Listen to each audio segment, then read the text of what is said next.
Hi there, it's Phil here. I'm going to go through how you can customize some of the settings in your remote keypad and numpad app. The icon that you need to be looking for is the one that you see straight up here. If you're going on to the App Store for Apple, it's available for your iPad and your iPhone, so any iOS device. And so without any further ado, let's jump in to have a look at one of the default screens and some of the settings that you might want to set up before you get too far into the application. Remote Keypad NumPad Pro is a fantastic productivity application, and it obviously requires you to have an iPhone or an iPad sitting on your desk because that's where you'd be using it. But if you've got such a device that's not being used for anything else while you're computing using your Mac, then this is a really good reason to get more return on investment from your iPad. So without any further ado, let's jump straight into the numpad screen.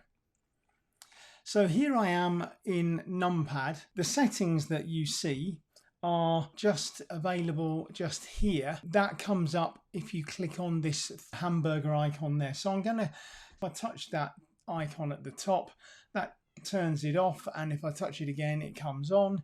And then what we're going to do is we're going to go for the settings icon. So let's go through some of those settings right now. You've probably already seen the helper app is required for your Mac computers. Just simply load that and install it onto any computer that you want to use remote numpad with, and you'll be fine. The helper app is called Remote for Mac, and just get it from the SharePack address, which is listed on your application. I'll also put a link at the bottom of this email in the description, so you can very easily click on it there and download the app as well if you want to from there. But what I'm going to go through is this customization setting just here. So I'm just going to tap that on the keyboard. The first thing is to be able to rotate it 180 degrees. Now, that's good if you've got your iPad in a holder of some description, and I highly recommend putting the iPad in a holder. That's how it is for me, so that makes it very easy for me to tap on the screen and just have it in view, so I can use it with my left hand. You can see the holder at the bottom there underneath. So if you have a holder that is better used where you can rotate it 180 degrees, then I suggest that you just turn that on. And moving on to the next one, the round key edges kind of speaks for itself. But essentially, if I show you the square key edges, which is the default that you get, I'll just go back to the screen, and there you can see the square edges of each button. You can change that to round if you want to. What I'm going to go and do now is simply click on the back button, which is up here on the top left, and then click on the hamburger menu on the top right, and back into settings, and then into customization to take us back to where we were. So the next thing that we can show you is the key combination. You can turn that on if you want to as well. Now, the thing about the key combination is that you can save it and show the key settings that you've programmed to each button in numpad. Now, that's probably nice for a lot of people. I tend to turn that off and just use the name of the button or the name of the process on the button. I don't need to see what the key combination is beneath that button, but some people would like to do that. If that's what you want to see every time, you can turn that on right here. The next thing is the 2-finger tap to edit option. I have that turned on. That is definitely something you want to put on. It means that you can get very quickly to editing each button on the numpad keypad, so that you don't have to go through a different longer process to start programming your keys.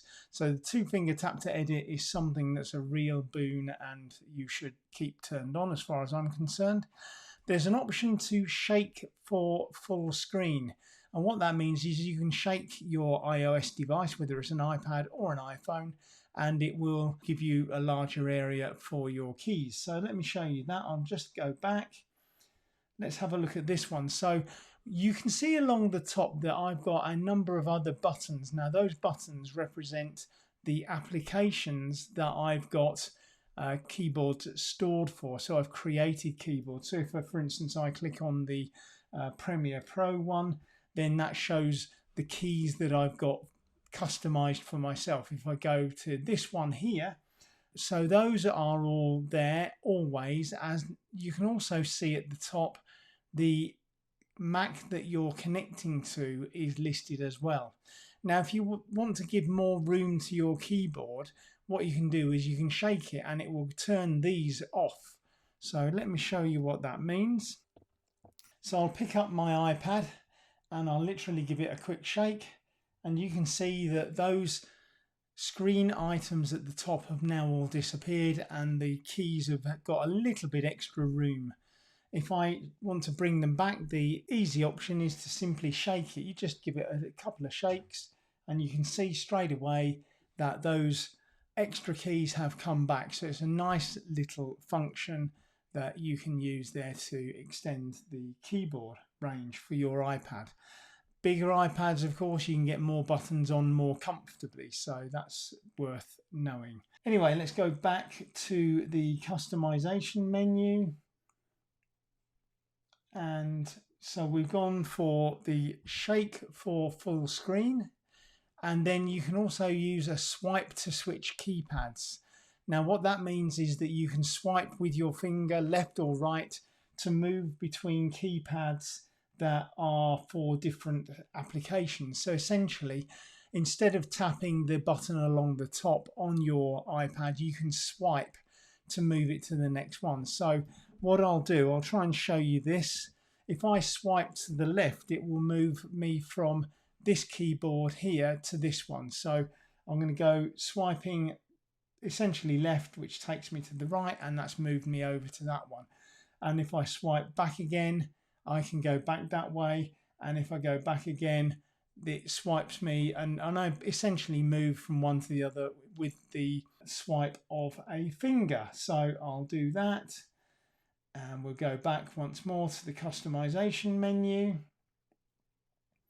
So that is what swipe to switch keypads is all about. Finally, we've got a key sound option.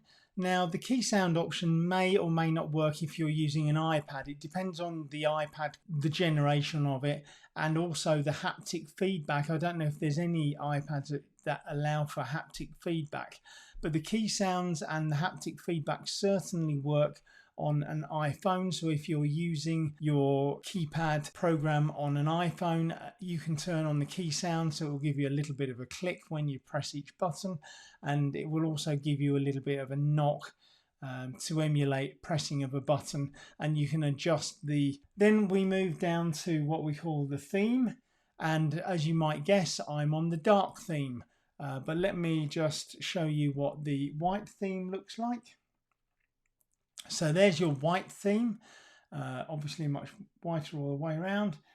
Black is darker than the dark, and then auto, I believe, must sort of take into account the time of day. So whether you're dark or white or whatever, I'm not quite sure what the auto, how it makes a decision as to what it's going to show. But I tend to use the dark theme anyway, and you can see what that is. Now there's some more color options available within the settings as well, and those are firstly the accent color. So if I select the accent, so I just touch the keypad and it comes up with a color range. If I go for a bit of a wacky color, so let's go yellow, and I close that down, you can see that that's what the accent does. It changes the button color there, but I don't believe it makes any difference to... Oh, it does. It's made the difference to the keypad as well. So you have to be a bit careful as to which one you use, because it can make some of your buttons illegible based upon the color of the text and the color of your button itself. So let's go back to the accent, give it a second to come up, and I think my accent color was kind of a bluish color right there. So let's just choose that blue, go there, and you can see it's gone back to that blue color. If you want to change the background color, then that's the background color in the surrounds of the application itself. So let me show you how that works. If I click on background, at the moment you can see mine is black. Again, if I go to a green, for instance, then you can see in the background that the background color has become green. Again, that might well affect the legibility of your buttons. Let's have a look, but it doesn't affect the button color, but it is affecting the detail across the top of the screen up there. So just in kind of this area, that's what that background is affecting. If I go back, customize the settings. So I'll just change the background again. So I've clicked on background and I'll go back to my black favorite, which I like. And then finally, you've got a wallpaper option, which allows you to pick an image that's on your iOS device and use that as a background as well. It can be a photo or it can be a graphic picture. One thing to say about the wallpaper is that they are iOS device specific, so your settings there would not transfer over to another iOS device. All of the buttons and the button settings will, but the wallpaper will not. I'm now going to move straight back to this button here and click on the done on the top right. Okay, I hope that has been of use to you and it's been really helpful. Remember, the application is Remote KeyPad and NumPad Pro. I'll be showing you how to program your buttons to make the full use of that software by the customization of each button. It really can be a time saver for you. The links are in below for getting the application and to download the Remote Helper app. Please like and subscribe if you want to see more content like this.